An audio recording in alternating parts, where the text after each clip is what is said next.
Hello everyone, how's it going? Welcome back to today's Wild Rift video. And in today's video, we're going to be taking a look at patch 2.4C. This is the last patch before the big update, patch 2.5, which hopefully you're going to be sorting out a few things with matchmaking, etc. But we're not going to be talking about 2.5, it's all about 2.4C. Now, this is going to be the patch before Origin series, so there might be a few competitive changes, not really more aimed towards solo queue, but more aimed towards the competitive esports side of things, which normally happens around this time of year, and especially with League of Legends as well. You have Worlds coming up, so normally happens in hand with that. But first up, we have the new skins, High Noon Lucian, High Noon Sona. Both really good skins on PC League of Legends. Animations are really good. The look is really good as well. And just overall really great skins. They're probably going to be legendary, so they're probably going to be really expensive as well. But I will most likely be picking these up and taking a look at them. Moving on, we have a few accessories as well. You got Sona and Lucian there, which is quite cool. And then you have the big champion changes. So on top of the new skin, Lucian is getting a buff. You got 40 health on Lucian, and also the Relentless Pursuit is going down by 1 second at all ranks. Now, the Relentless Pursuit doesn't really matter too much because you're going for a cooldown reduction build anyway. You're mostly getting the combos off all the time, and your Relentless Pursuit is always going to be off cooldown anyway. So this maybe helps a little bit in the early game, but not too much in the late game. But a big one is the health, 40 health early game. Now, obviously, Lucian did get hit, but quite hard last patch, and also his core items got hit as well. The Essence Reaver and Solari Charge Blade. I still feel like he was in a pretty decent spot, but obviously right games think otherwise. So they're giving him a nice HB buff and a fairly good Relentless Pursuit buff, but nothing really too major. Rammus.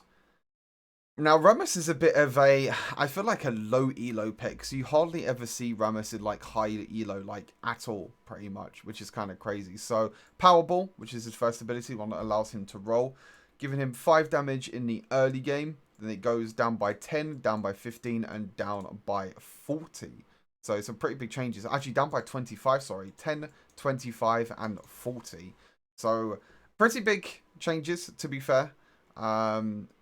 No, like I said, I don't really know what this does to Rammus. I don't really play Rammus myself, but it doesn't, you don't barely see Rammus at all in like solo queue, like at all in, high elos or anything like that. So little bit of extra damage in the early game, a little bit less damage in the late game, I guess. Cool. Defensive Curveball, which is the one that allows him to clear through jungle pretty damn quickly. Passive damage armor ratio has gone down. Active damage armor ratio has gone down. But the monster damage bonus has gone up. So a bit of a adjustment overall, I guess you could say. So it's not really a lot relying on the armor anymore. You just have extra bonus damage to monsters, obviously, from the jungle. So you're losing a few percentage there, a few percentage there, but you're gaining it back from the monster damage bonus. So again, it's more, I think it's more towards like the champions, like doing more damage to champions, more so than the actual monsters itself. So Rammus will still be able to clear quite quickly through the jungle. Powerball will still be fine as well. Some interesting changes, but as I said, you don't really see him in high elo. It's more of like a low elo pick. Rengar, thank God this champion's getting nerfed still. Rengar is still very obnoxious. I think it's just that Rengar could just turn invisible. It's kind of like Evelyn in a way when Evelyn was really strong. Just the whole invisibility thing, there's not really anything to counter invisibility at the moment.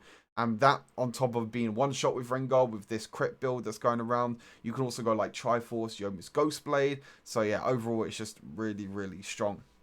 And especially in the early game as well, as it says there. Armor going down by 5, which is obviously going to affect him in terms of trading against enemy champions in the early game.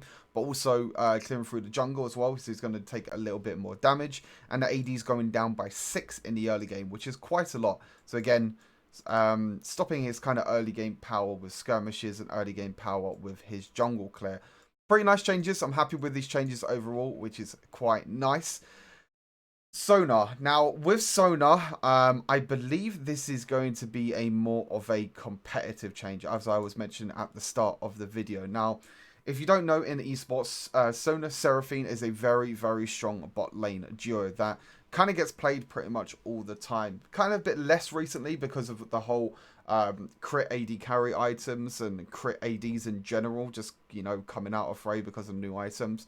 But Sona Seraphine is still a very, very solid bot lane. You know, very safe, can wave clear very quickly. And then Sona and Seraphine can get to late game really, really easily. And then Sonar is just this champion that just keeps bashing every single button. You know, you don't run out of mana and you're just completely unstoppable. So a few nerfs here and there, maybe something that, you know, will help her in terms of a competitive edge, but also during solo queue as well.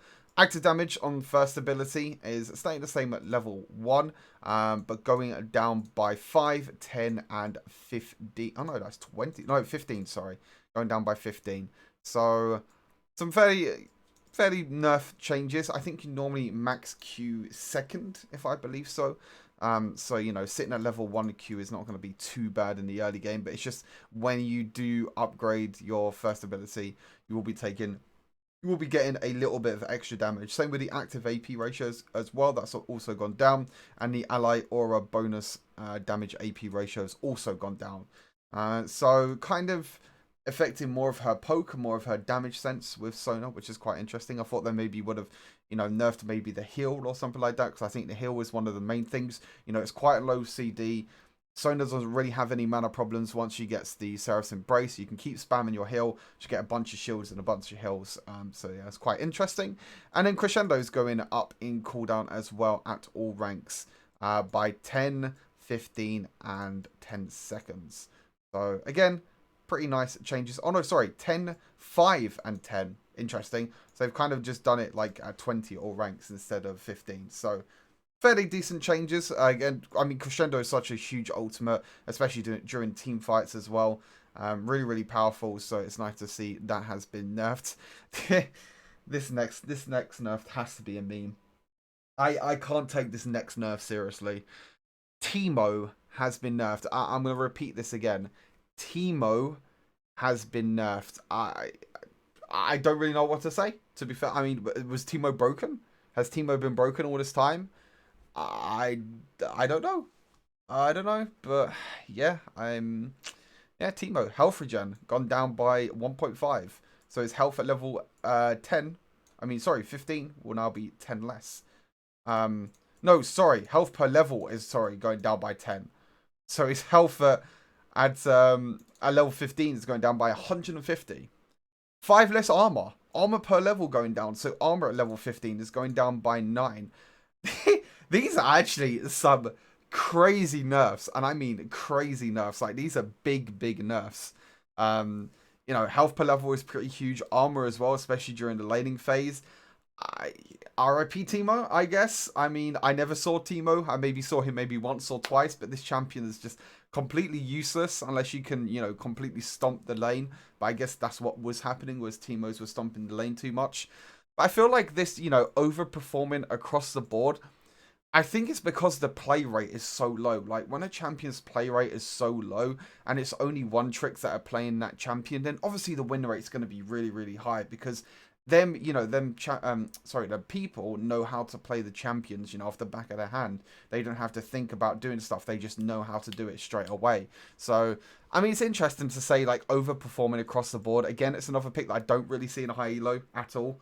Really, the same with Rammus as well with his nerfs. So a bit of an interesting one, maybe for low elo. I mean, I guess we'll never see TEEMO ever again. Maybe they're just nerfing him because they want him to be just a meme champion, and they don't actually want him to be played like PC League of Legends. So who knows? Who knows? Anyway, last change of the patch is Zekes Convergence. Now, I was having a bit of a conversation with Snitch about this, in terms of like supports builds just in general. Now, support builds in general at the moment are pretty shit. I'm not gonna lie, they're pretty bad. Tank supports just go like Dead Man's Plate, Protector's Vow, Force of Nature, Thorn Melt. Like, they just go tank items. They're basically just tanks. Like, they never actually go support items, like Zekes Convergence, for example. But this nerf might change a few things. Obviously, the cost is going down by 100, which is quite nice. The slow is going up by 10%, and the damage is going up by 20 per second. So some really nice slow and damage buffs. Is this the problem with Zekes Convergence? Probably not. They probably needed some like base stats increases as well. I think that's just why like Dead Man's Plate, Force of Nature, Thorn Mail, and all these other items are being built on tank supports just because they're so strong, you know, and the stats itself are so strong. So yeah, that's my thought of that anyway. I hope they bring in some more like tank support items like Shirelias maybe.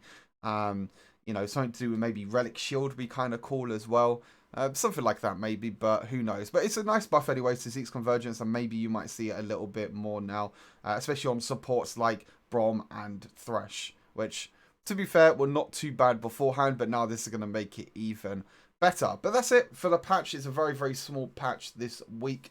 Got some free-to-play champions there if you want to have a look. You got Corki in there, which is quite nice. Sonar, they just nerfed Sonar, but you know, you can go play Sonar. And a few other champions as well. Nulu and Winamp is going to be there as well, 23rd to the 30th of September. So I'd definitely give him a try. And you can play them in ranked now as well, which is really, really nice. But anyway, thank you all for tuning in to the video. I appreciate it a lot. 2.5 is the next patch, and it's the big patch, and I think it's going to be a big patch for a lot of people, whether they're going to continue playing the game or not. I know that's quite a big thing to say, but the game state at the moment is not the best. I don't really like to be negative, but that's kind of the way it is at the moment. So hopefully 2.5 will kind of, you know, get people to start playing the game again and get people to love the game again. I mean, I still love the game. I still love playing it. It's just that at times it can be a little bit frustrating and everything. But enough of talking. Thank you all for tuning in. As always, I'll see you all very soon. Take care of yourselves. Have a good rest of the day. And yeah, see you in the next video. Take care. Peace.